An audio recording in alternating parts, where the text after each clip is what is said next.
Good afternoon, ladies and gentlemen. Welcome to the Winter Show. Thank you for joining us today for our panel, A Collecting Dynasty, the Rockefeller Family, presented in collaboration with Asia Week, New York.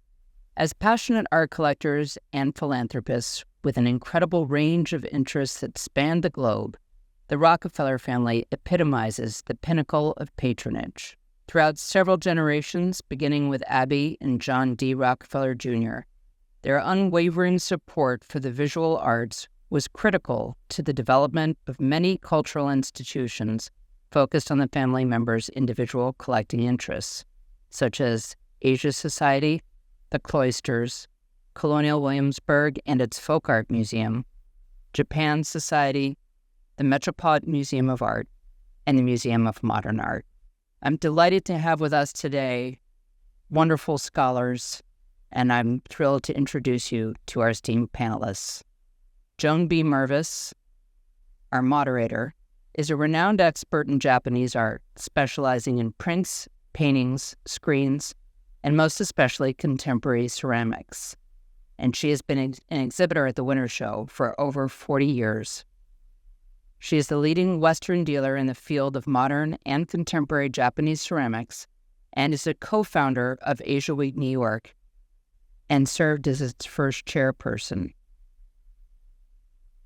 Cynthia Altman was curator at Kykuit for the Rockefeller Brothers Fund and the National Trust from 1992 to 2018, and prior to that, for members of the Rockefeller family, responsible for overseeing the research, care, and conservation of the Kykuit collections.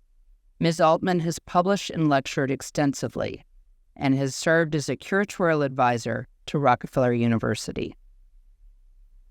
Dr. Vishaka Desai has served at Columbia University in various capacities, including as Senior Advisor for Global Affairs to the President, Chair of the Committee on Global Thought, and Senior Research Scholar in Global Studies at the School of International and Public Affairs.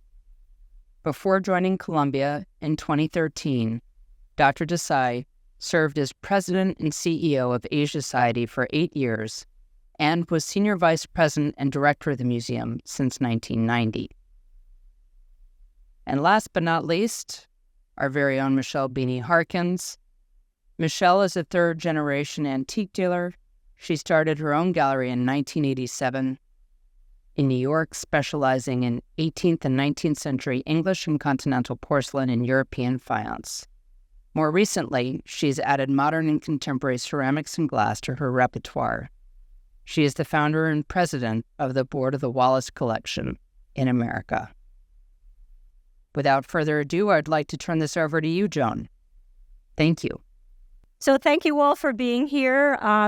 It's a really wonderful opportunity to join together once again Asia Week and the beloved Winter Show. As Helen said, this is my 43rd year in the fair, and when I started at this fair, my booth rent was $2,900, and a $50,000 gross sale was fantastic for a whole week, and now my booth rent's far more than $50,000, and things have changed completely. And the building has changed, and we're so lucky to be in this beautifully restored room. Perhaps most of you, I would say, looking around, don't know what Asia Week New York is and don't know what we're talking about. But Asia Week New York was founded by myself and another art dealer 15 years ago. It's our 15th year.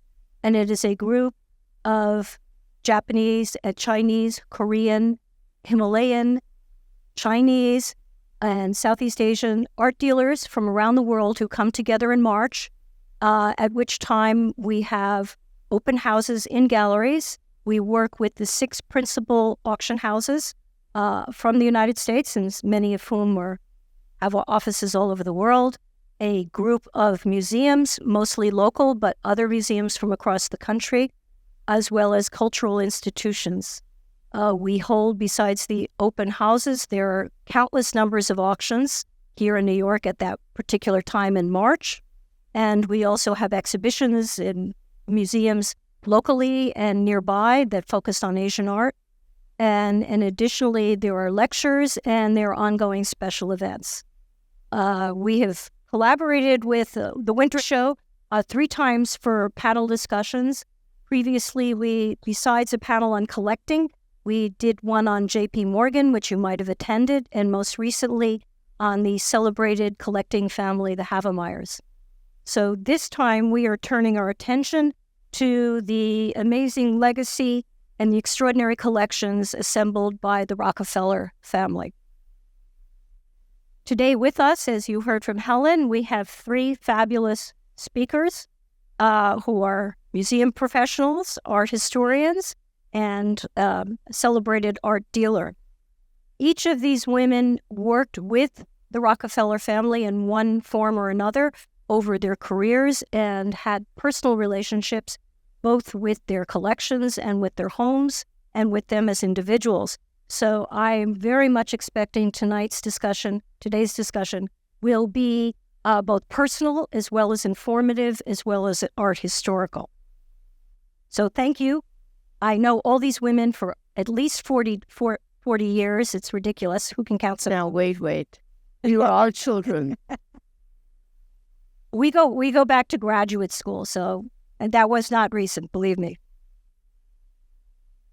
So we have their names up there, as you heard, and we have a portrait of John D. Rockefeller Jr.'s children, and we will be talking about most of those people in that picture shortly. But I thought I would preface this for those who don't know a little bit about how the Rockefeller family, particularly John D. Rockefeller Sr., amassed his wealth so we know where all the money came from so they could do all these wonderful things for our country. The family originally came from Rhineland, Germany in 1723, and it was William Sr. who married the Scot-Irish Liza Davidson, and they were the first to live in New York City. They moved from Pennsylvania to New York. John D. Rockefeller was their second child and their eldest son, and he was born near Binghamton in New York State.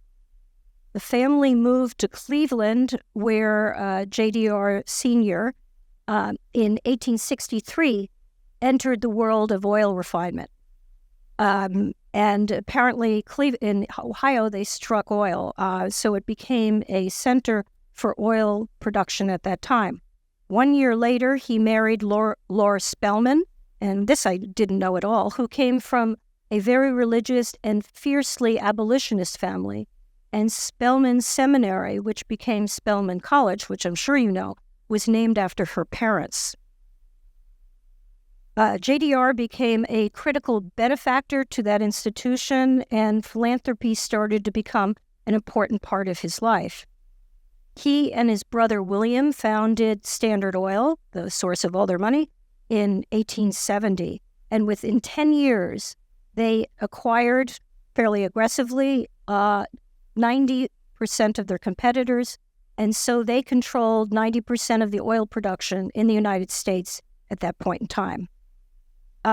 With his keen and, dare I say, ruthless business strategies, Sr. was responsible for amassing the incredible wealth that the family is still maintained today. At the time of his death in 1937, he had donated nearly half of his wealth to a very wide array of charities, predominantly at that point in time educational and medical institutions that include the University of Chicago, Rockefeller University, and actually for our purposes today, very importantly, the Rockefeller Foundation. It was Standard Oil that enabled the family to attain unrivaled wealth, and that wealth has been sustained through the generations by strategic and diversified investment and careful management. But it's their combined philanthropy that has additionally and intentionally served to enhance the family's name and their reputation. Today in this country, whether by song or movies, the name Rockefeller has come to symbolize the pinnacle of wealth and philanthropy, particularly in this century. Starting with JDR Jr., and that will be the starting point for our conversation, through multiple generations and varied interest between all the family members, so much of our country owes so much to their personal interests. And some of the most iconic buildings that we know here in New York have been underwritten by their means. Their principal interests were originally education, public health, the environment, conservation, the parklands, politics, obviously, medicine, religion, and, of course, art. Their collective passions and pursuits, their generosity and impact in this country is unrivaled. And here you see, most obviously, Rockefeller Center, the United Nations, and Rockefeller University. But today our focus is on art. And here are just a handful of iconic institutions that would not be here without their support.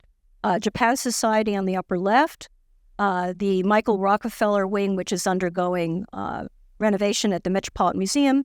On the far right, you have the Museum of Modern Art. On the lower right, Asia Society, and at the bottom, the Cloisters. So, with that brief background, I would like to have our first speaker, Cindy Altman. I should say Cynthia Altman. It's okay. Really hard for me to call her Cynthia. And Cynthia actually and I went, as I said, we were in graduate school at Columbia together. And even at that point in time, you were already working for the Rockefeller family. It was very impressive as a 22-year-old for me to be with someone like that. She was the curator at Kykuit for the Rockefeller Brothers Fund and the National Trust from 1992 to 2018, and prior to that, worked for the family. She was responsible for overseeing the research, care, and conservation of the Kykuit collections. She is a widely published scholar and has lectured on a tremendous range of topics having to do with the collection at Kykuit and the properties.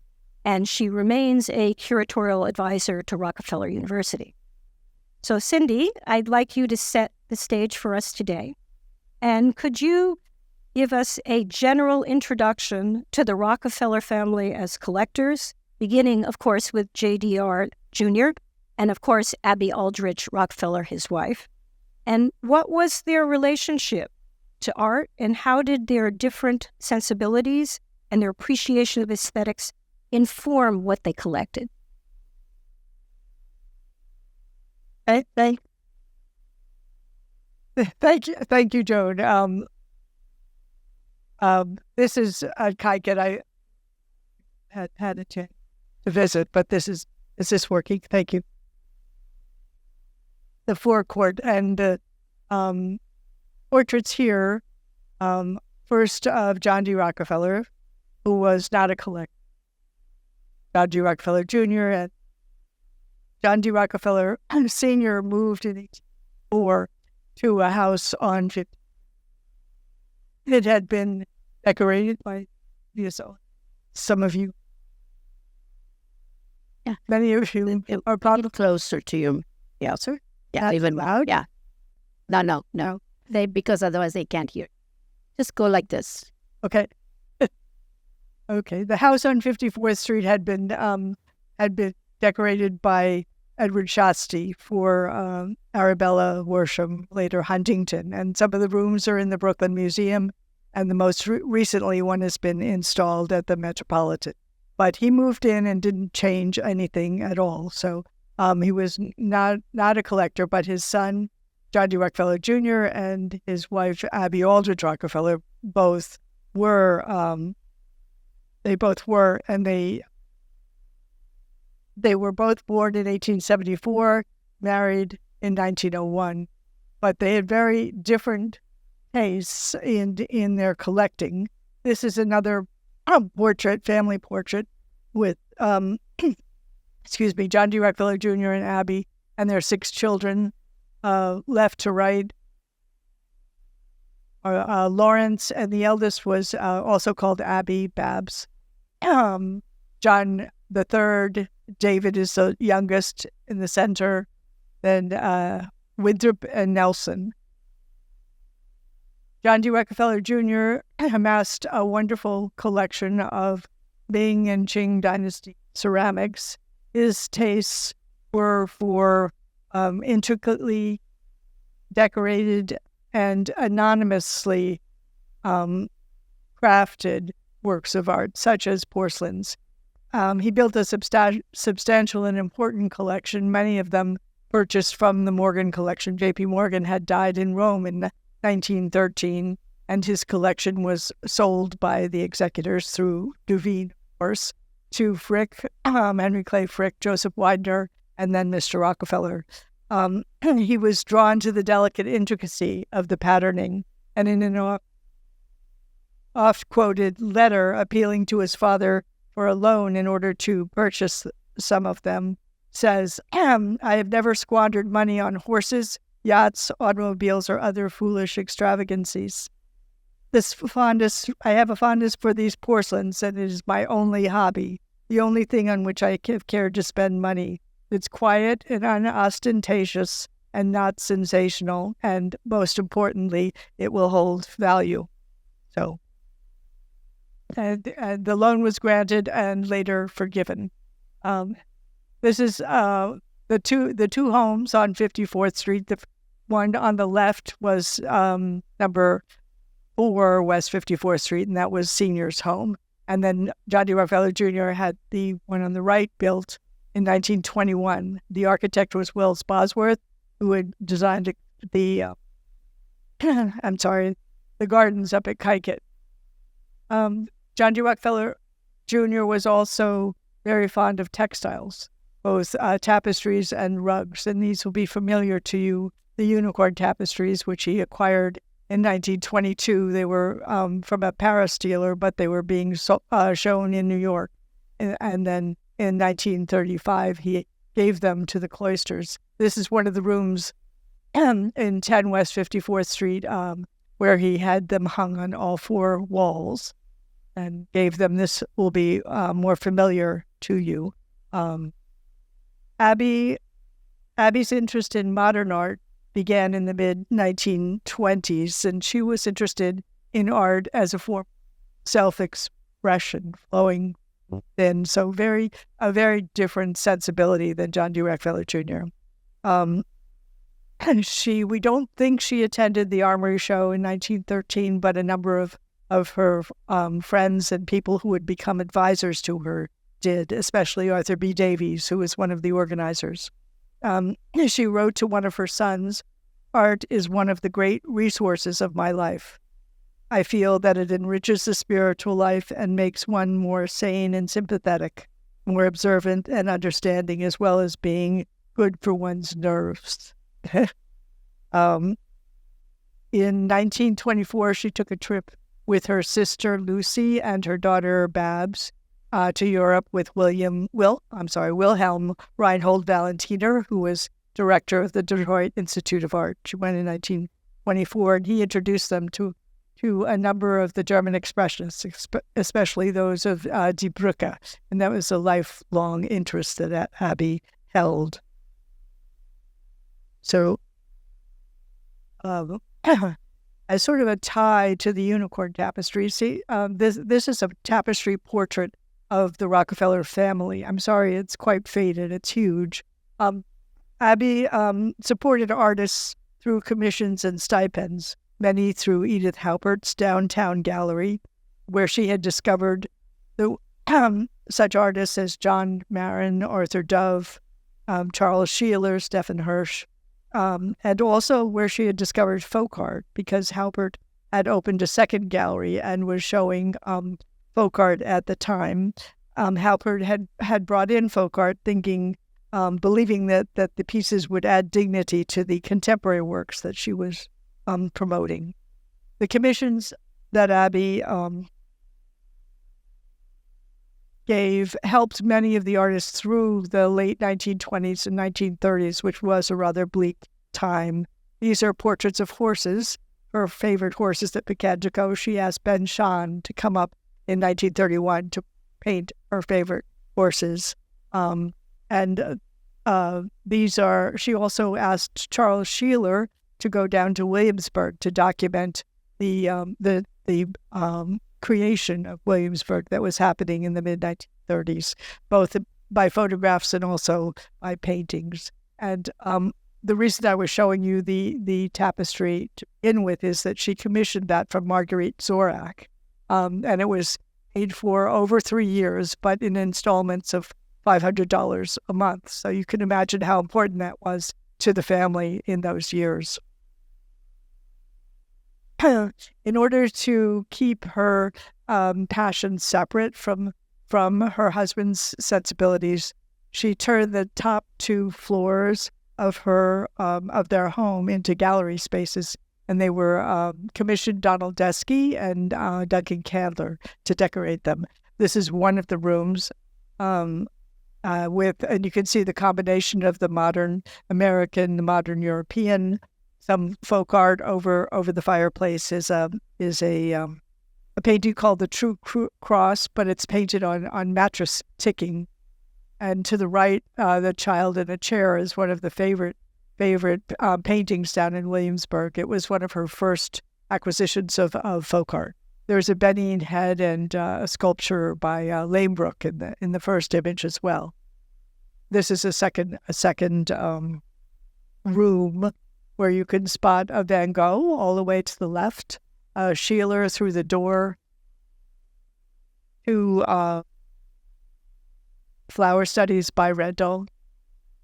And on the far right is a Sheeler painting of the Governor's Palace down in Williamsburg.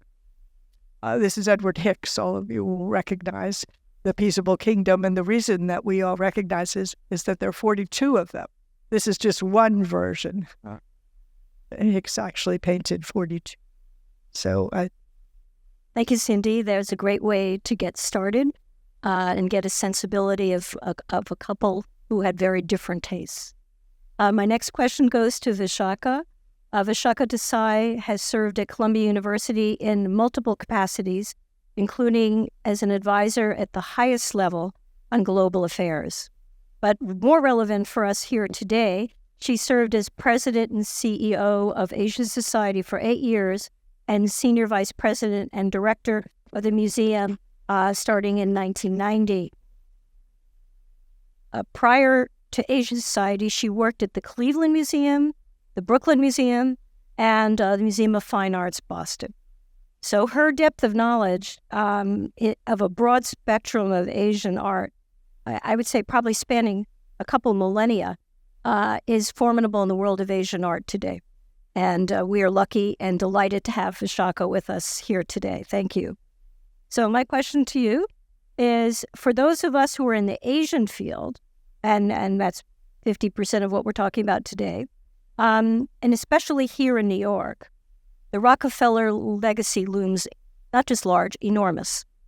The Rockefeller family's connection to Asia goes back to the early 20th century. So can you tell us a little bit about the beginnings of their passion for Asian art, what inspired this interest, and who were the key players, and what within this incredibly diverse field did they actually collect? Thank you. Well, first of all, thank you very much for being here. It's a great pleasure to be here, to be able to talk about one of the subjects that I'm very fond of, not just because of my 22 years at the Asian Society, but also because of the quality of the work that the family has collected over so many years. And so what I wanted to do with very few slides is to really kind of give you a sense of the early 20th century. Lots of major collectors were beginning to look at art. Having lived in Boston at the Boston Museum, of course, the Feneloses and the Morses, Japan was in the air. Lots of other people like the Fear and others were collecting Asian art as well. So turn of the century is a big Asia time. What is very special about the Rockefellers is that they were not just bad objects. Their first connection to Asia was actually to learn more about the place and the people. So when John D. Rockefeller Sr. actually is thinking about Asia, it is to start a medical school. First, he wants to actually, like other missionaries are going, starting a university. And how could he do a Western-style university in China? And he wants to do it non-denominational. And then Rick discovers that that's a little difficult. So what does he do? he actually, through the Rockefeller Foundation, which is now established in 1913, he actually helps establish the first Western-style medical school in Beijing. And it's the Peking Medical University, which still exists. 1921, they go in person, and that is John D. Jr. and Abby, along with Babs, the first daughter. And so by the time you think about Abby Aldrich, and it has to be, as you were saying, that, let's face it, it's the women who really kind of get passionate about things that are different from what everybody else has. So John D. Jr. is very excited about Ming and Ching's porcelain. Lots of other people are collecting it. As you heard, Morgan's had that. Havermeyer's had that. Everybody was collecting Ming and Ching. Abby, coming from a very distinguished family, actually was already used to thinking about things other than what everybody was looking at. And it is Abby who really begins to collect Asian art. And the room you see here, the Buddha room, as they called it, is actually one of the things that she talks about also in letters to her sister Lucy, who's already traveling in China and elsewhere. And that is to really say, it gives me so much pleasure to create this room. It is peaceful. This is in Maine, actually in Bar Harbor, and that at the Mount Desert Island, to have these Buddhas and to actually, I remember David Rockefeller, Sr., when we were working on the 50th anniversary exhibition of the Asian Society. And David was the one who said to me, my mother used to put incense there. My father didn't like that. It was too religious. And he was a Baptist. But that somehow he thought it was okay if she did it because there were sculptures were there. It was not his thing. But that created a sense of spirit about Asia, Asian culture, Asian art, which was not just about buying things and putting it there, but to create a sensibility about a culture that was rather unique. And I think that is something that I feel when we think about collectors of Asian art that really stands apart from many other collectors of the time. And this is in 1921, where she actually writes about how she put the Korean chest, she brought the Buddhas over, and she writes to her sister Lucy saying, it gives me joy because now it really creates a spirit of what I think we should think about for China or Asia in general, mainly East Asia for now. And it's these kinds of things that actually I think about the Rockefeller collection and the Rockefeller legacy in the art world as being different from many other collectors of the time. And the one piece that I think epitomizes Abby's passion for early Asian art is this amazing, fantastic Chinese bodhisattva from Tang Dynasty, early Tang from Hebei province, and it is in Kykuit. And if you go to Kykuit, it's in great look, thanks to many of you. And I'm very proud that we worked hard to get this piece for the 50th anniversary collection. It had gone only twice to other locations. One was at the Burlington House Museum, Burlington House Collection exhibition in the 1930s, and then once at the Metropolitan Museum. And then, thanks to many people who helped us do that. I think why this becomes such an epitome is that even when it was seen at the Yamanaka Gallery, and the story behind it is rather interesting, which is that Junior, that is JDR Jr., Abby's husband, was not as fond of these kinds of Buddhist sculptures. But he was going to buy this for his wife because Abby liked it so. But he was also a great negotiator. So he says to Mr. Yamanaka, I actually don't like decapitated sculptures, not having heads, arms, I'm not so sure. And it's in the letter. and he manages to get 1/3 off the price. Abby, on the other hand, and their love for the piece is very, very clear when they come, and then it is, in fact, the English scholars, including Sir Percival David, who comes to their family, and he says, this has to be the very best Asian sculpture outside of Asia that anybody has ever seen. And we must have it. So, in fact, they negotiate, and all of us who have been curators, you have to make sure that the collectors feel this is worth their while and why they should do it. And they succeed.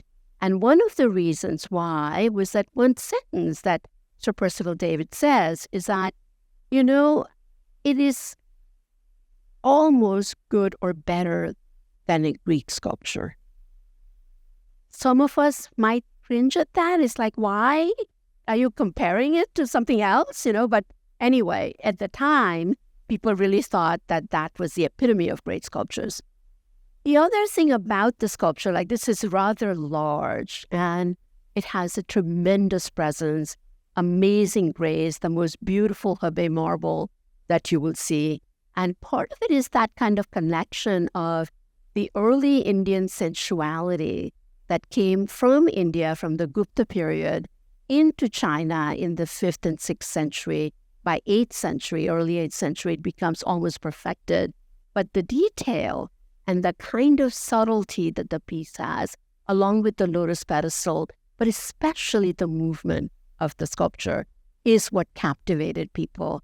And I think it is something that Abby was very, very fond of. And it was always very prominent in the residence where they were located. My other favorite story about the piece is that apparently Nelson Rockefeller, when he was a child, he said to his mother that, I love this piece and will you please leave it to me when you die? And guess what? He got it. And he took it to Kykuit when he made that into his permanent residence, and then it was given to the National Trust. So it always has resided there. But I think what it tells you is that there is something about both beauty, but also the spirituality of the piece that was appealing to Abby, and that also then went, as David Rockefeller said to me, that permeated in how the family looked at the pieces like this. And the last piece that I wanted to mention here is that Abby's love for Asia was as much through going with her husband to China, and then they go to Japan as well, was also through her sister, Lucy Aldrich. And Lucy was a bit older than her, and Lucy was traveling by herself in China, in Japan, and actually in the 20s when she's traveling, she is hijacked by bandits on the train in China. And essentially there had to be ransom and so forth and so on.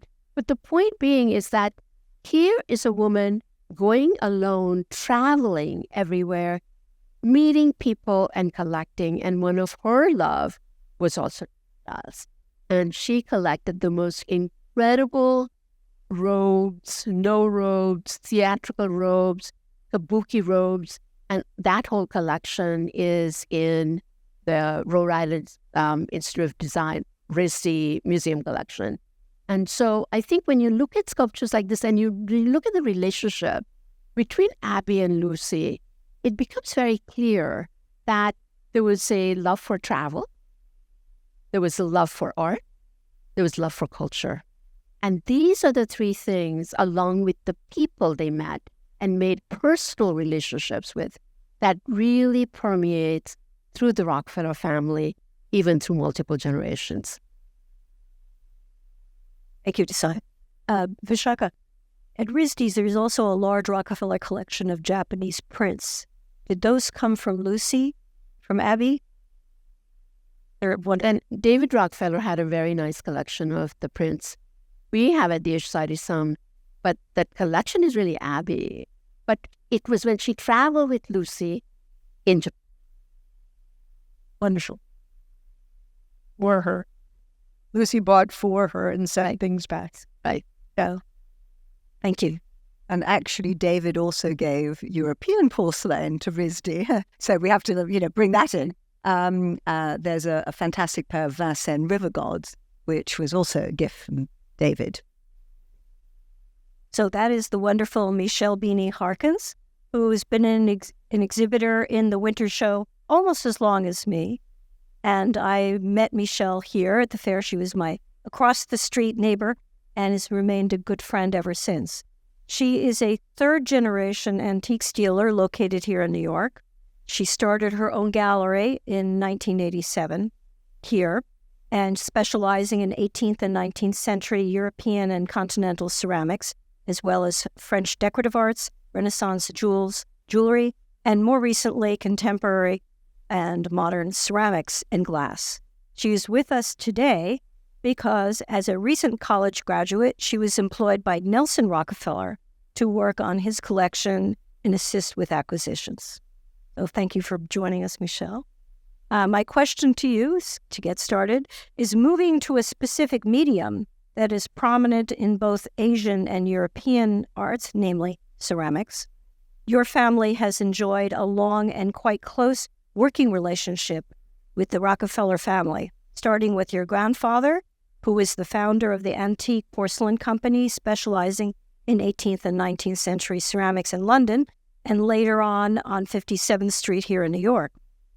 I believe that both he and your mother actively advised several members of the Rockefeller family on the purchase and sale of antiques and artwork. They also helped with their donations and for the benefit of a number of different charities supported by the Rockefeller brothers. So could you elaborate a bit on the interconnections between the Rockefeller and Beanie families?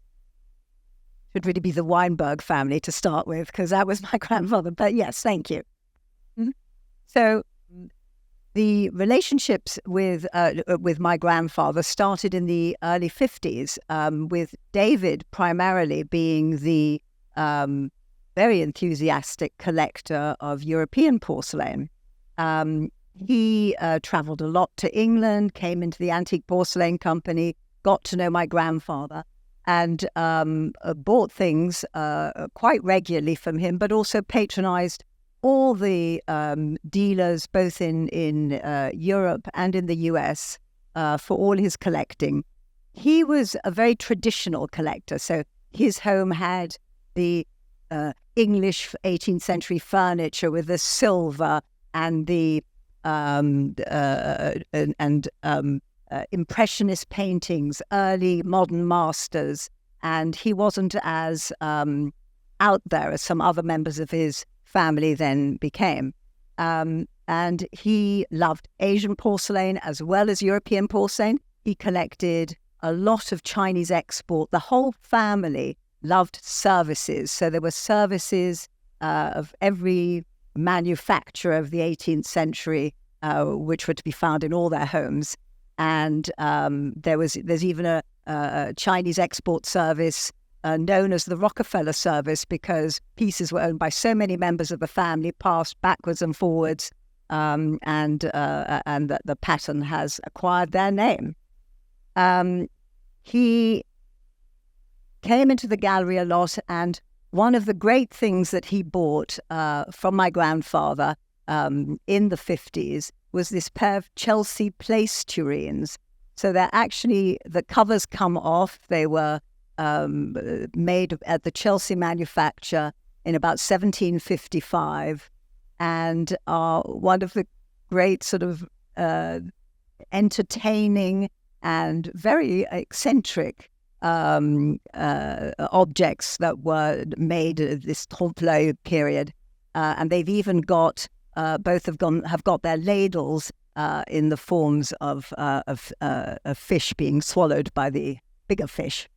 And there's a lovely quote by David Rockefeller on the right there. We're saying, although Peggy and I very much enjoyed visiting the Antique Porcelain Company, both in London and New York, we did not buy a great many things from them because their prices always seemed so high. So even the Rockefellers were money conscious. But in fact, they did buy quite a lot. So we have no complaints there. And these marvelous pieces were in the collection that was sold after his death, and are now in a private collection in Japan, in Tokyo. So another little connection to Asia. This is another pair of marvelous and eccentric tureens made by the Höchst manufacturer, also bought by David and Peggy from my grandfather. And these came up in his sale as well, and I bought them. And so after the talk, if you would like to come and see them in my stand, you can as well. Extremely rare. This was a German manufacturer that started in the late 1740s in Germany as the ascendancy and predominance of Meissen started to weaken during the 7-Year War. A whole plethora of other factories sprung up in Europe. Every prince and royal duke and king in Europe wanted to own their own porcelain manufacturer in the 18th century, having all become passionate about Asian porcelains, which had been coming in larger quantities thanks to the East India trading companies from the 16th century onwards. And this factory, Höchst, started off making faience, and this model was predominantly made in faience, which is a tin-glazed earthenware, a ceramic body, but not porcelain. And examples of those do exist, and there's a pair without the stands in faience at the Met. But extremely rare was the factory dabbling and making them actually in hard-paste porcelain, of which these are an example, made around in the early 1750s. And there is only one other example that we know of in porcelain, and also missing its stand, but that's at the Museum für Angewandte Kunst in Frankfurt.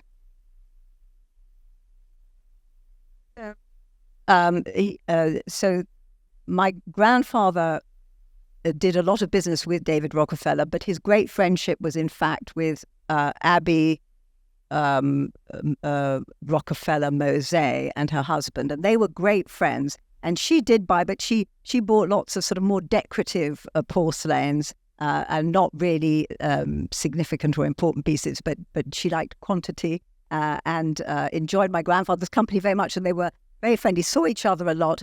And I remember as a child hearing that Mr. Mose was a delightful man and that his hobby was lumberjacking.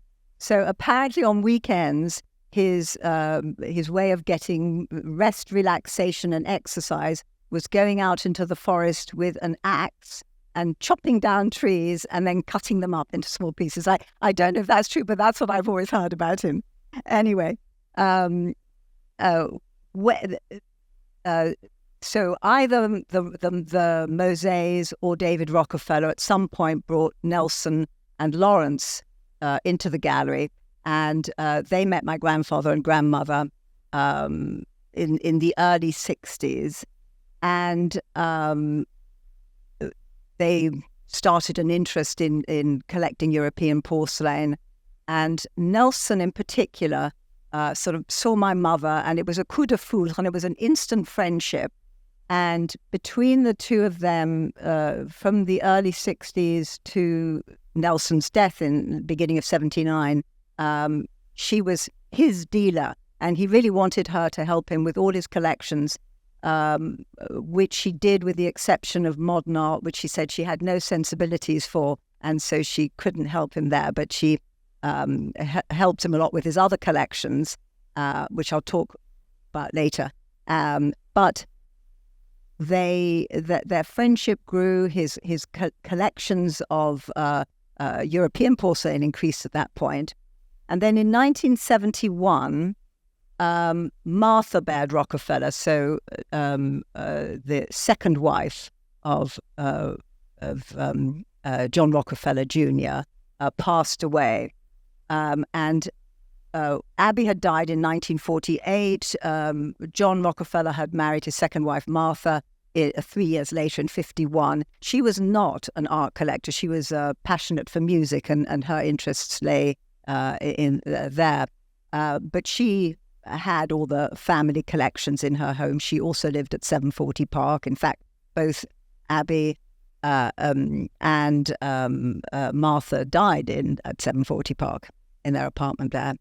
And when she died, what they did was they divided all the artworks up into sections. So piles were made of paintings, furniture, silver, Asian works of art, and they all drew straws, all the children drew straws to see in which order they would pick from each individual category. And my grandfather was absolutely delighted and proud because Abby Mosé asked him to be her dealer to pick for her. And, so proud of himself. So imagine his horror when he heard that Nelson Rockefeller had chosen my mother to be his picker. He was absolutely livid, and he said he refused to pay for my mother's airfare to come over to America to act for one of the other members of the family, and that she should refuse to carry out the service. And she said, Papa, I'm not refusing to carry out. I've been asked by Nelson, and I'm going to carry out his wishes. So Nelson, in fact, bought her ticket to come over to America for that purpose. And she did say to her father, do I have to get a hotel room as well, or may I come and stay with you? And he grudgingly agreed that she could stay with him. So I wanted to pick, and you might say this has got nothing to do with porcelain, what's up on the screen, but they picked, widely from a great level of artworks in all fields. And my mother had drawn up all her lists of what she wanted Nelson to pick. And in fact, he had drawn straws to pick before Abby. But there was a pair of paintings, and my mother can't remember. They were Dutch portraits, and she can't remember who they were painted by, but that was number one on her list. But Abby asked her brother not to pick those because she really, really wanted that pair of pictures. And he was a gentleman, so he allowed her to have those. But the next painting to be picked, which was a Nelson's choice, was this Duccio, which my mother recommended him to buy. And after he bought these things, these were not really his taste. His taste lay much more in modern and contemporary art. He gave this painting to my mother to sell, and she sold it to Baron Thyssen, and it's now at the museum, at the Thyssen Museum in Madrid. And there were other great paintings that she chose, which she also didn't keep. There was a Fragonard, which she sold. And in fact, and John Rockefeller III chose an El Greco, which my family also got to sell. So that was the way it went. And they chose all sorts of things. So there was wonderful collections, not only of porcelains and great furniture. There was also marvelous collections of things like very, very important Persian rugs. And there was a whole collection of Polonaise rugs that my mother got to pick for Nelson, and which then ended up with the Shah of Iran before he was deposed. There were also marvelous things like there was a fantastic collection of Fabergé flowers, which Nelson also picked, but that was also not his taste to keep, and those things were sold. But Nelson's interest in European porcelain, when he started collecting, was he loved these big white birds, the Japanese palace birds that were the original greatest interest of Augustus the Strong, who was Elector of Saxony, King of Poland, and the patron and founder of the Meissen fact.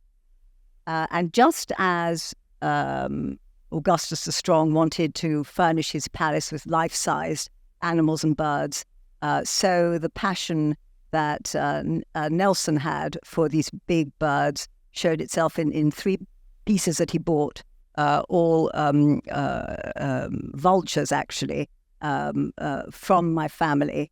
And he strategically bought the pair on the right to put underneath a painting of his grandfather because he said there was a vulture flanked by vultures. The one on the left is also a marvelous example, of which there are only 5 known in the world. All the others are polychrome with enamel, fired with enamel colors. But this one is very interesting because it is actually dated on the underside of the base, which is extremely rare. And so we have a 1735 date for that bird. They're all they're all, of course, in Kykuit now. And his other great love, sort of from the very beginning when European porcelain started to interest him, was the swan service. This was a service that was made between 1737 and 41 for Augustus III's prime minister, Count von Brühl, who really was the most important man in Saxony. Augustus III, who also Elector of Saxony and King of Poland, was really not interested in affairs of state. He just wanted to hunt.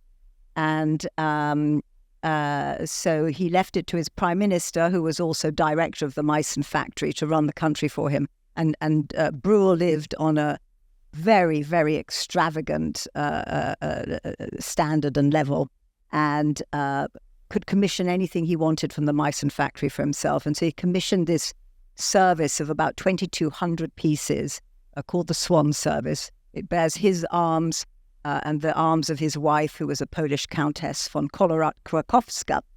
And Nelson absolutely fell in love with Swan Service and collected as much of it as he could. And here you see it in his dining room at 812, laid out on the table, and with dinner plates, which he later supplemented with modern copies made by his friend Mildred Mottahedeh, who manufactured contemporary porcelains from antique designs. I will show you just some pictures of individual pieces of Swan Service, and some of which you can also see on my stand. So I've made sure to bring things that you could look at later on. And also just to tell you that Nelson bought not only Meissen, but he bought important pieces of Sèvres as well, and English porcelain too. And this particular pair of Sèvres vases, which were really quite spectacular, were bought by Madame de Pompadour in 1760. And it's an example of the only garniture of vases made at Sèvres with 3 ground colours: pink, green, and blue. He gave those then to Sloane Kettering, and my mother sold them to the Getty Museum, where they now are, on behalf of Memorial Sloane. And here we have an example of a whole wall of birds that was bought by Lawrence Rockefeller, who his taste in art collecting was not really so much porcelain, although he loved the porcelain birds. Again, this taste for animals shared by the whole family. And he only wanted Meissen birds, were only allowed to be in his entrance hall. They couldn't be beyond the entrance hall. So he had this cabinet of birds right as you came into his apartment in New York. And in fact had one pair of birds that were on the most magnificent Louis XV ormolu bases, which he removed and gave them back to my grandfather, because he said he wasn't interested in the mounts, he just wanted the birds. And we kept saying, but the value of it is, also in these fantastic mounts, but he didn't care. That's what he wanted. He also bought birds. These are something that were, there's another example of the birds that were in his collection, which you can now see in my stand if you'd like. And his interest was much more for Western art and the art of the Americas. And this is an example of a sculpture that he bought from us, which is Remington's Coming Through the Rye, which was absolutely his taste. and but he gave it to his alma mater and one of his great charitable benefactors, which is Princeton University. And in fact, my daughter, who went to Princeton, loved to go and bring her friends to the museum there and tell everyone that these belong to me. And forgetting to mention that the intermediary was Lawrence Rockefeller, but she always said how I belonged to her family. And that's where I leave you. Thank you, Michelle. Cindy, we've now heard about antique material, but the Rockefeller name is also associated with modern art, specifically with the Museum of Modern Art here in New York City. Could you now enlighten us a bit on the early history of MoMA, its founding, and the Rockefeller involvement in its early growth?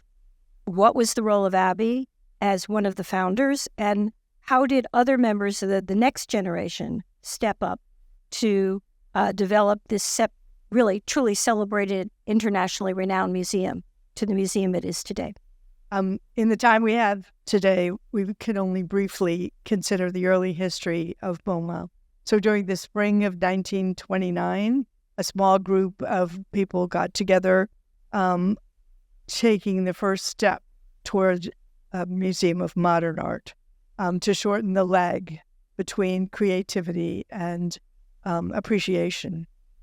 Abby brought together Lily Bliss, friends of hers, an important collector who kept abreast of what was going on in the aesthetic world by going to Paris at least once a year for a good decade, and Mary Quinn Sullivan, also a collector. They tapped a Conjure Goodyear from the Albright Knox to be chairman of the committee, and also called on Paul Sachs from Harvard and Frank Crowninshield, an important journalist and collector. Lily Bliss died in 1931, and Abby, as treasurer, worked behind the scenes to prove to her executors MoMA's financial strength, because Lily had left to the museum her collection of 150 19th and 20th century French paintings that would become the core of MoMA's collection. First, MoMA was in an office building, then in a townhouse, and then in 1939, they built this 6-story white marble and glass structure designed by Philip Goodwin and Edward Durrell Stone, in stark contrast to the 19th century streetscape. Director Alfred Barr wrote on Abby's death in 1949, "Few realize what positive acts of courage her interest in modern art required. She was the heart of the museum, its center of gravity." On the left are two archival images of the early sculpture garden. The Rockefellers gave the land under the 2 townhouses in 1939, so the museum could be built and the sculpture garden. The first one was designed by John McAndrew and Alfred Barr Jr., and you can see forms derived from Jean Arp, actually, in the early design, whereas the next design is much more modernist and has continued to this day with the white blocks, white marble of a Mies van. During World War II, there was a canteen for servicemen here, exhibits with automobiles and 8 sports cars in 1953. It's evolved through the years to be a vibrant space for exhibitions, music, gatherings in the flavor of an Italian piazza. And I'm sure all of you have a favorite moment in MoMA's garden. There's a new publication now called Oasis in the City, just came out in 2018, that I would recommend to everyone. You all know about the early exhibits of Cézanne, Seurat, Matisse, Weber, Klee, Lanebrook, and David has stated, the museum's primary, very broad objective to show the best works of art being done by contemporary artists all over the world continues today. But DR also wrote in his memoirs that his mother saw in all forms of primitive and naive art a purity, a strength, and a freshness of expression, which she found very exciting, and an awareness that a great many modern masters have been profoundly influenced and inspired by primitive art. So there was a series through the 1930s and 1940s that surprised me. I did not know about the series. In 1932 and 33, this one I know about, was an exhibit called American Folk Art, Art of the Common Man, 1750 to 1900. And then in 1933, American Sources of Modern Art, where they showed Aztec, Mayan, and Incan sculpture borrowed from the museum, the Peabody, the American Museum of Natural History, the Metropolitan. In 1935, African art, more than 600 objects. Many came from Paris, from artists and dealers and museums there. Tristan Tzara, André Lott, Jacques Lipschitz. In 1940, 20 centuries of Mexican art, pre-Columbian and colonial, and a large section of Mexican folk art. In 1941, Indian art of the United States, where the guests of honor were Navajo silversmiths, a Hopi painter, Sioux quill and beadwork artisans. And the foreword to the catalog was written by Eleanor Roosevelt. 1946 was Art of the South Seas, which on the screen are some of Renata Harnoncourt's sketches for the installation of that particular exhibit, where he emphasized the kinship with expressionism and surrealism, the dream world of the unconscious, the latter phase of So did this lead to the founding of the Museum of Primitive Art in 1954, just on the next block up, and which in 1969 was all given to the Metropolitan, and now forms the Department of the Americas, African, and Oceanic Art.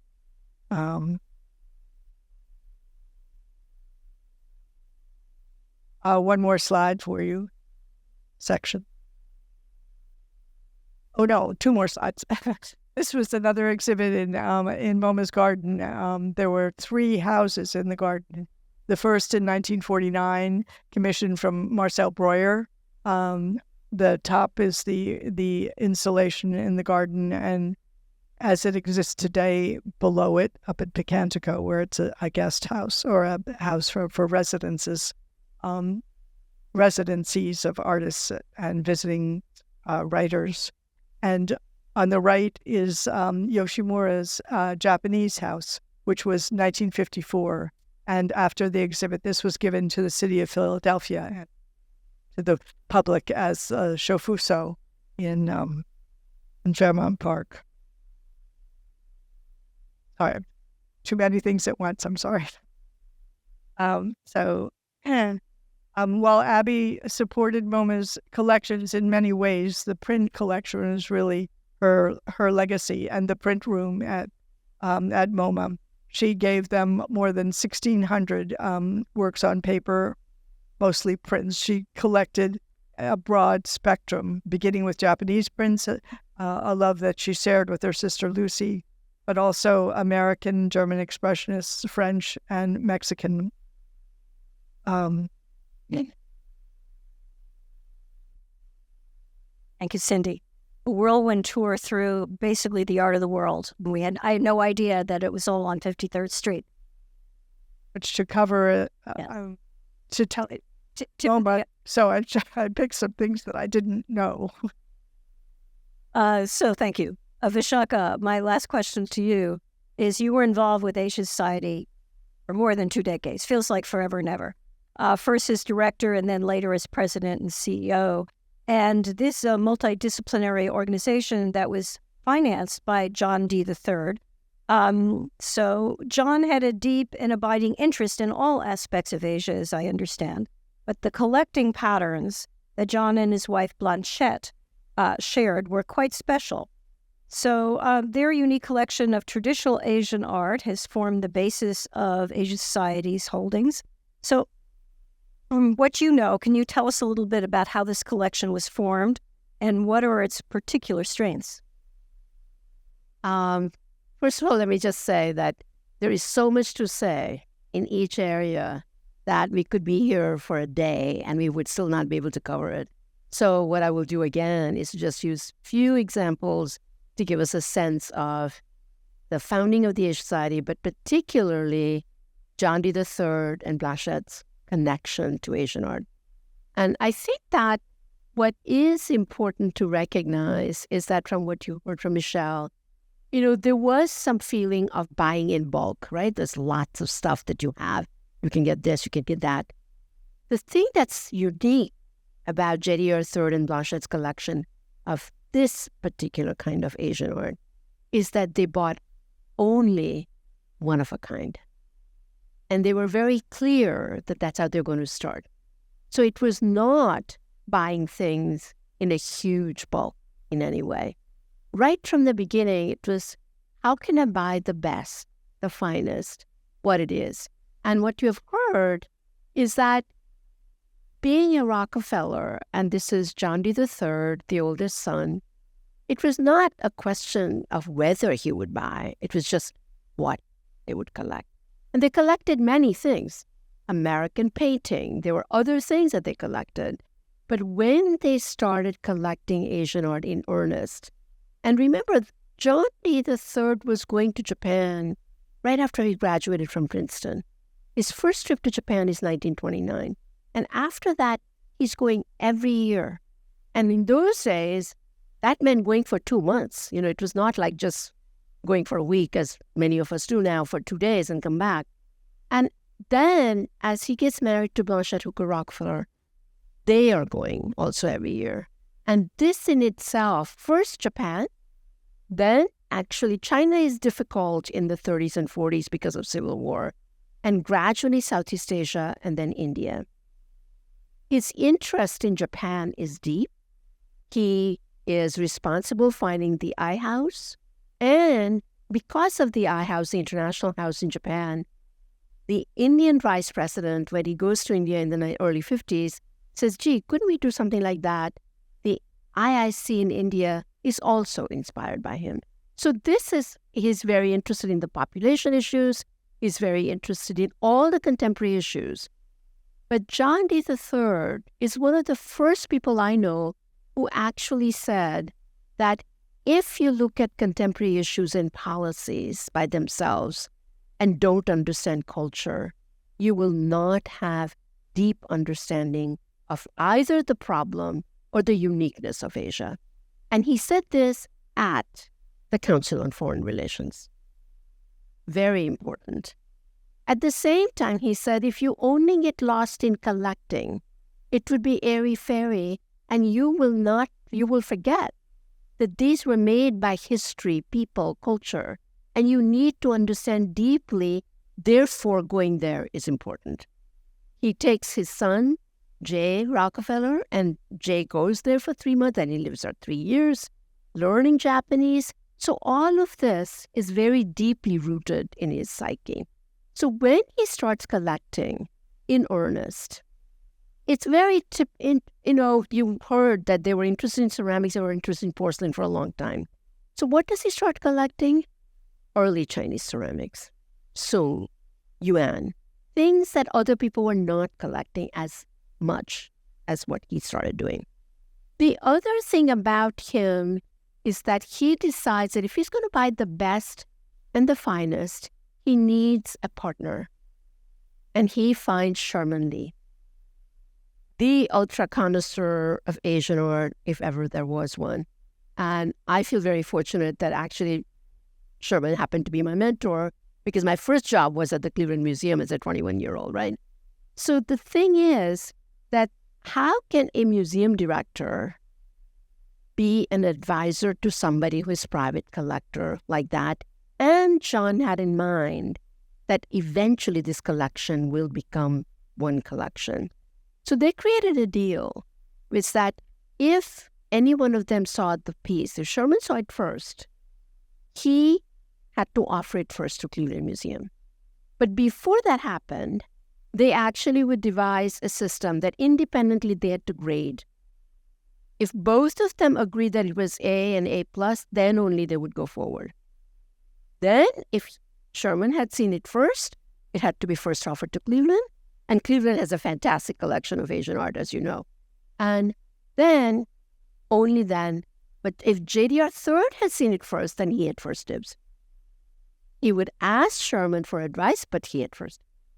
And then, essentially, this is all happening in the late 50s.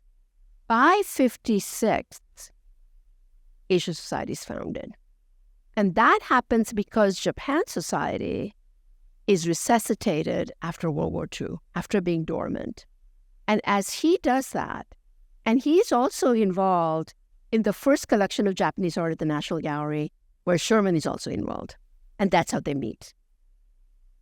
What happens is that as Japan Society, and it was controversial because it's right after World War II, that actually he believed that it was through culture that you can make partnerships again, even with people who were your enemies in the war. Profound, absolutely profound, and prescient. Also understanding that while Asia, if you think about 1956, was in bad shape, made in Japan meant cheap things, like made in Taiwan later on and made in China later on. China was communist. People were not going to be involved. And I always love to quote that 56, the World Bank report came out, and World Bank was a very new institution. And the first line about Asia was that China, you might as well give up. It's communist. It's not going to go anywhere. India, you're lucky if it survives because it's got too many parts and there are too many languages and there's no way. And the only countries that are likely to be successful, yes, Burma and the Philippines. So much for World Bank, but they couldn't help it because Burma was a British colony, rich in minerals, and was therefore, and had very good infrastructure. And the Philippines was an American colony. English was the language. So it's okay. But the truth of the matter is that at that point, other Asian leaders come to JDR III and said, you did this for Japan. Can you start a Philippine society? Can you start this society? And he said, finally, that actually it made sense that people knew very little about Asia in America. And let's create something that is the Asia Society. And that is 1956 when the founding occurs. And he starts collecting now in earnest. He's going to Asia all the time. He's now, Southeast Asia is part of it. India is part of it. And as he starts collecting, it is one-of-a-kind object. So the collection is small. But my God, every single piece is amazing. And so if you have not looked at the Asia Society collection, if you haven't looked at the catalog, do. My colleague Yasufumi is right here. Ask him to put some more Rockefeller collection on view. That's important. I can say that just because it's...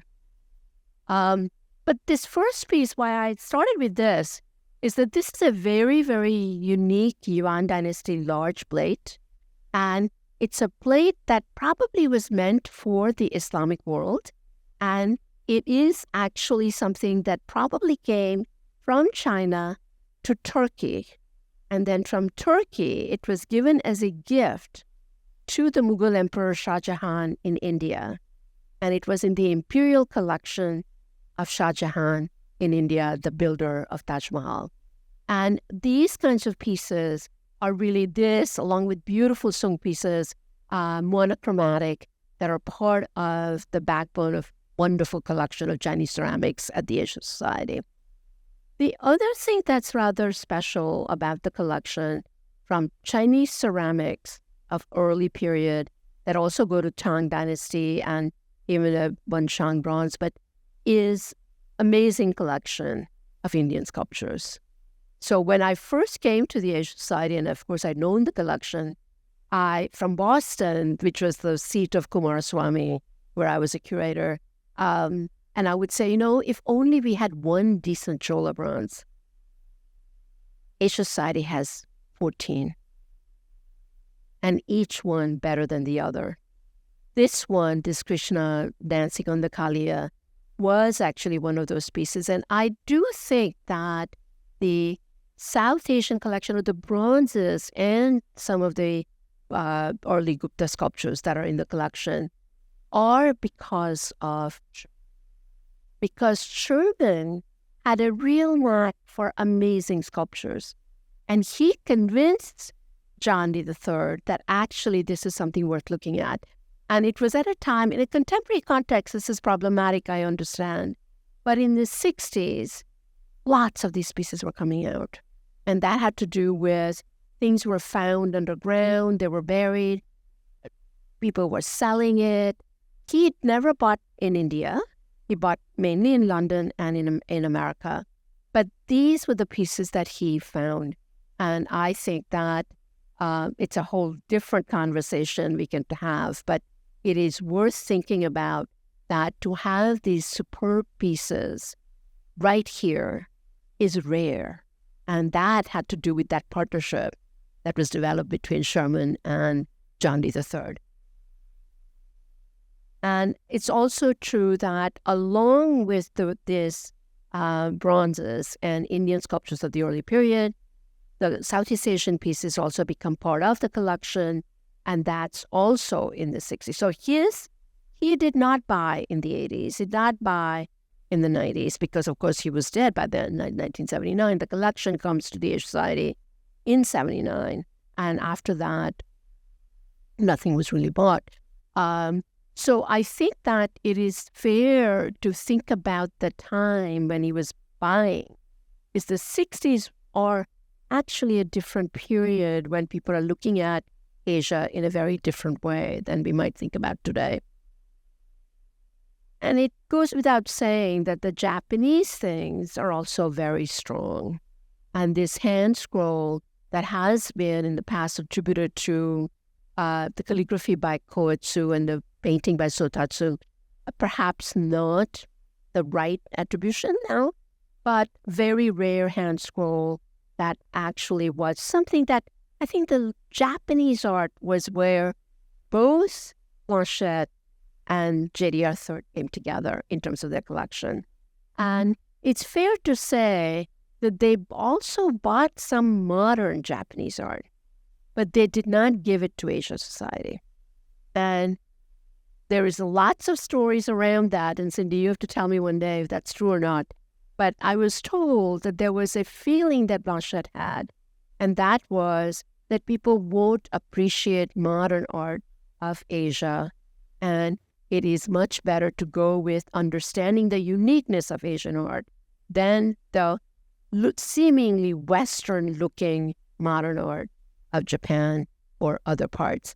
And so for the longest time, Asia Society did not show anything contemporary, as was true, I should say, all over America.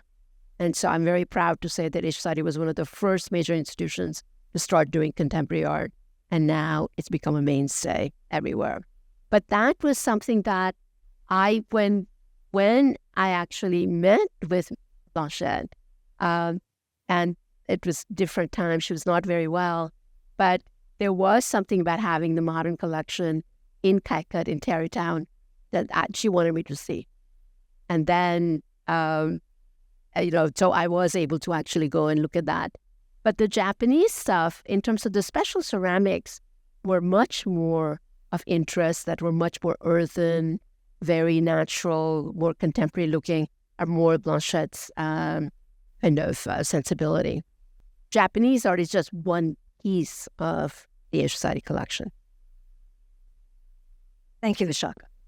So, Michelle, quickly, what was the nature of your personal involvement with the Rockefeller family as this, dare I say, child, working with them in your early 20s, starting in 1978? And you were with Nelson the last year of his life, so it must have been a profound experience. So could you illuminate for us a bit? Well, yes, difficult to say it very quickly, but I was a law student. I finished my law degree in England, and that was in January, and I was fully intending to ski and then become a solicitor. I had articles set up in London, and that was going to be my future. I arrived in the ski resort. I spent 5 days there. I get a phone call from my mother. She said, Nelson Rockefeller is going to phone you in 10 minutes and offer you a job, and you're taking it. Hung up, and sure enough, I remember, and Nelson Rockefeller phones, and he starts off with the words, Michelle, I need you. Well, what are you going to say? And I said to him, oh, well, this is a fantastic opportunity. I'd love it. I'm going to be skiing till the 16th of April, and I could, be there 2 weeks later. I could come to New York. That would be marvelous. And he said, I'll see you on Monday. And so my 3-month ski holiday became 5 days, and I went to New York and worked for him. And that was the best move I ever made, changed the course of my life. And he was a bigger than life character. Unlike the very sort of shy and reticent Lawrence Rockefeller and the quieter and more measured David Rockefeller and JD as well, and Abby Mose, absolutely. Nelson was bigger than life. He was a politician all his life, 3 terms as governor of the state of New York. Then he was vice president. He tried repeatedly to run for president, but that was never to be, probably because he was divorced at the time. But the way he did everything large, he did collecting large. And, he liked quantity, and it was an insatiable appetite for art. So even in the few years before I came to work for him, he was building the Japanese house where he was going to move with Happy and with his younger children then, because Kykuit was going to be donated to the public domain. And so he was building this Japanese house for himself.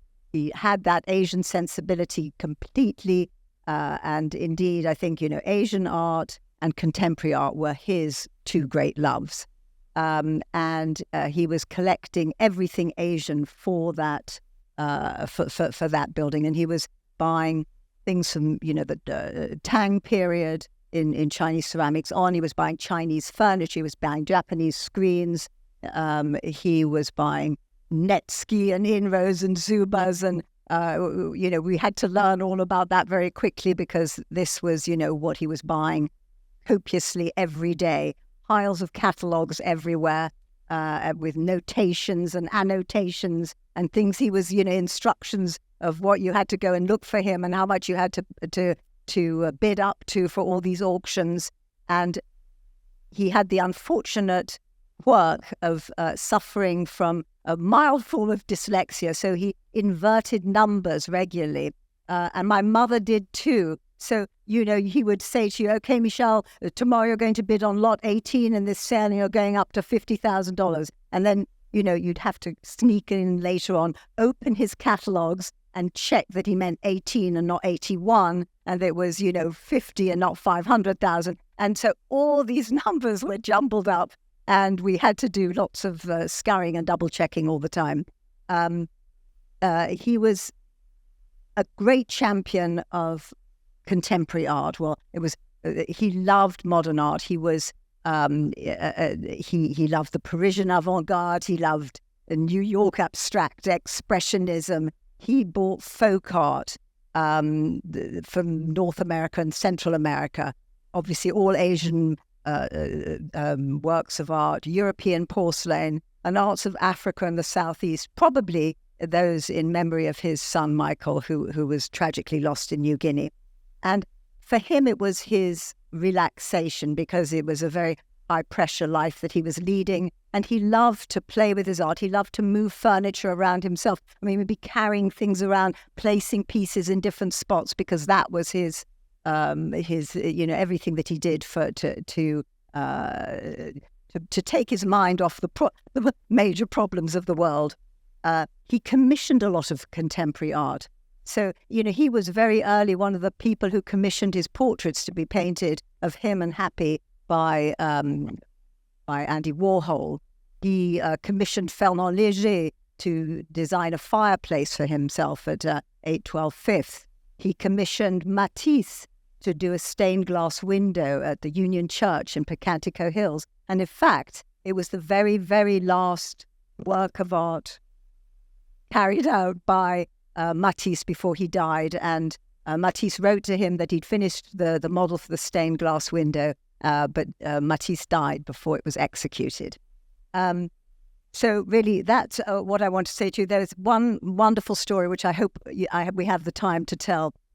This Tang horse, which is now in the entrance hall of Kykuit, had a very interesting story from my family's point of view, because my mother was in New York, my father was a dentist in London, but he'd been asked to bring this horse over to America. Big fortune had been spent on this fantastic Tang horse, and Nelson wanted it, hand carried, and my father volunteered his services. And so first class tickets were bought on a BA flight for himself, one seat, and for the Tang horse, the second seat. And he was all prepared to go. They were, he was going to be ferried to the airport. And suddenly he gets a call from British Airways to say, sorry, that the crate is too large. You may not carry it in the seat next to you. It has to be checked in. And that was out of the question. Nelson went ballistic. He was vice president at the time. So my father shrugs, goes back to work on another patient, because obviously nothing's happening with transportation that day. And suddenly he gets a phone call, and my father's nurse says to him, the president of Pan Am is on the phone for you. And my father, suction tube in the patient's mouth, and he goes and answers the phone. He goes, Dr. Beanie, I've just had a phone call from the Vice President of the United States, who says you have a very important package to deliver to him in New York. We are holding a Pan Am flight for you at London Heathrow. How soon can you be there? We will have a limo for you in 15 minutes. So my father patches up this poor patient with some sort of temporary filling and heads off in the limo to London Heathrow, where he is met by the president of Pan Am in person. He's ferried through to the super-duper VIP room, and some person very apologetically comes and says, I'm terribly sorry, I do have to see your passport, sir. And my father gives it, and he's being given champagne and caviar. And finally, he boards the Pan Am plane with a very irate lot of passengers looking at him, because they've been held for 2 hours on the tarmac for him to come. They fly to America. Everyone else gets off the plane. Finally, my father is met by security people and Pan Am people, and he and the box with the Tang horse are taken off the plane into a limo which is waiting on the tarmac. No formalities. He could have smuggled anything in he wanted. By this time, it was quite late at night, and they drive straight to 812 Fifth to deliver the Tang horse. And they're met by the doorman of the building, who said, I know nothing about this. You absolutely cannot deliver the Tang horse. So they didn't know what to do. This great big crate had to go back into the limo, and it was delivered instead to my grandfather's apartment on 65th Street and Park Avenue. Anyway, my father goes to bed, and the next morning, bright and early, the doorbell of the apartment rings. And my father, in his pajamas and robe, trundles off to the door, opens the door, and there standing is the Vice President of the United States saying, David, I'm so embarrassed. I'm so sorry we're put to all this trouble. And, he says, where's my box? And off he goes with his Tang horse. And there it is now. So he was, you can see how much Nelson cared about his things. He came personally, not to say hello to my father in his robe, but to collect his. Michelle, we're going to be disposed. There's another group coming in. Okay. So I would like to close with Cindy's last slide. Could you just take the clicker and go all the way through? These are two windows in the Union Church in Pocantico Hills, just 30 miles north of here. The Matisse rose window was commissioned in memory of Abby Aldrich Rockefeller. Its maquette was Matisse's last work in 1954, and the Chagall from 1967 was commissioned in honor of John D. Rockefeller Jr. The Chagall is, when Chagall came for the dedication, he agreed to do another 8 small windows in the church. So please visit. I mean, a lot of people don't realize how close these are, and they're really quite wonderful. So it's very close to Tarrytown. Thank you all for coming. Thank you all for coming. So I'd like to take a few minutes now to look into the collections of the Mr. and Mrs. John D. Rockefeller III and their deep involvement with Asia. And they formed also a very fine collection of American paintings, which is now out in San Francisco. But we'll now turn to Kykuit, which is the home that was built for John D. Rockefeller by his son, John D. Rockefeller Jr. And on his death in 1960, Nelson Rockefeller and his family took it over. Nelson was the only one who didn't have a primary residence in the area, and he was also in public life. He introduced modern painting into the interiors of Ogden Codman.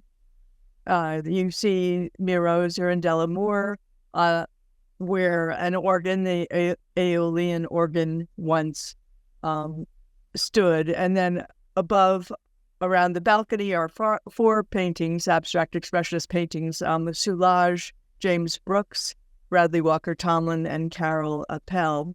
This is Kenzo Okada's Kozanji. Kozanji was a mountain temple, and this hangs by a floor-to-ceiling window overlooking the Hudson, with a view that's very similar to what you see in the painting. Nelson Rockefeller took great pleasure in teaching others about his modern art, convincing representatives in Albany of the merits of learning and looking, but with the encouragement not to try to understand or interpret, but just to look and to enjoy. He earned many a convert. And below the first floor of Kykuit, he created a series of galleries, which is now a summary of 20th century art of the mid-century. One of the projects that he enjoyed very much was the commissioning of 18 tapestries, a 2-decade project in collaboration with the weaver, Madame J. Dillabam Durbach, and Picasso, with his approval and cooperation. Here you see him in 1967 visiting to approve the tapestry after night fishing at Antibes. In 2014, the collection went to the San Antonio Museum of Art, and it was truly a revelation to be able to step back to view the tapestries in good light and with lots of space. The first tapestry of the series was woven in 1955, and it was recently rehung at the UN just 3 weeks before the conflict in the Ukraine was underway. An early map, a 1919 map of the gardens, and we'll now take a quick walk through the gardens to look at some of the 70 sculptures that Nelson installed. This is large spiny commissioned in 1966 from Calder after a maquette that was in the gallery and now is at MoMA. David Smith's The Banquet on a parapet overlooking the Hudson, as is the coal bath, Fall of the Earth. The Mayol is one of 3 on the grounds. And this is Henry Moore. Nelson Rockefeller had considered becoming an architect, but instead took on a career in public service, serving as governor of New York from 1959 to 1973, and then as vice president under Gerald Ford from 74 to 77.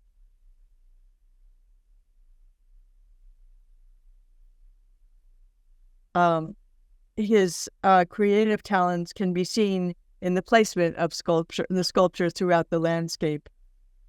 He chose the settings himself, relishing the suggestion that he was an environmental artist, and moved the sculptures many times until they found their perfect place, as his brother Lawrence said.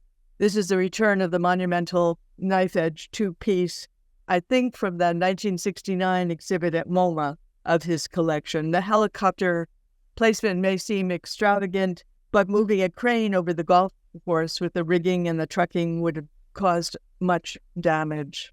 This is Louise Nevelson's Atmosphere and Environment overlooking the Hudson. And although the governor would caution against seeking meaning in the works of art, encouraging mere contemplation and enjoyment in the forms, but we can see in Shinkichi Tajiri's Granny's Knot the tangle of the many seemingly insoluble issues we are facing today. A few more views of the gardens, Marini's Horse, and James Rosati's Lippincott II, and Gerhard Marx's Maya. Turning now to David Rockefeller's collection, some of you may have been lucky enough to see the exhibition in 1994 of his collection at MoMA.